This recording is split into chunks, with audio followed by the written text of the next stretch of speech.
කායෝ අනත්තා, පොට්ටබ්බ අනත්තා, මනෝ අනත්තා, ධම්ම අනත්තා. අනත්ත කියන්නේ අතහරිනවා. එතකොට මේ සූත්‍රයේ පැහැදිලි වෙන විදිහට අපිට කියන්නේ ඇහි ක්‍රියාකාරීත්වය තමයි චක්කුම් කියන්නේ. චක්කු කියන්නේ ඇහැට.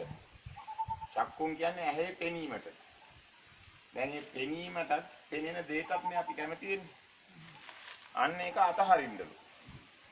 සෝතාපන්නයාට. අහගත්තේ. ඒ කියන්නේ ඇහැ පෙනීමටත් පෙනෙන දෙයටත් කැමති වුණොත් චක්කුච්ච පටිච්ච රූපේච වෙච්ච ගමන් උප්පච්චේති චක්කු විඥානං අන්න විඥානය කියන්නේ විකෘති ඥානයක් සැපයි කියලා විඳින්න යනකොට හම්බ වෙන්නේ දුක. අන්න සමුදය. එහෙනම් අනන්ත කියන්නේ ඒවා අතහරින්න අදින් පස්සේ. කවද වෙනකන්ද?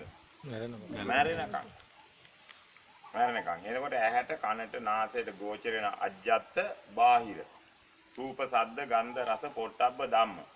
අන්න ඒවා ඔක්කොම අතහරින්න. ඒවට ඇලෙන්න එපා. ශේෂයක්වත්. يعني දූවිල්ලක් තරමවත් තමන්ගේ මනසෙන් ඒකට බැඳෙන්න යන්න එපා. බැඳුනොත් දුකක් සමුදය වෙනවා, දුකටපත් වෙනවා සත්‍යයි. අත්හැරියොත් දුකෙන් මිදී නිදහස් වෙනවා සත්‍යයි.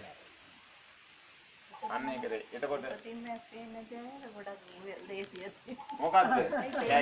එහෙනම් ඉතින් අවක හයම නැත්තම් ඒ තිමින් හරිනේ. හයම නැති කරගන්නයි කියන්නේ. හයම අල්ලගෙන ඉන්නේ අද. පේන්නේ නැති කට්ටියට කෙලෙසේ තියෙනවා. අර ගොඩක් හිතන්න බෑ. මේකට පේන්නම ඕන. පේන්නේ නැති හින්දා යන්න. කියන ටික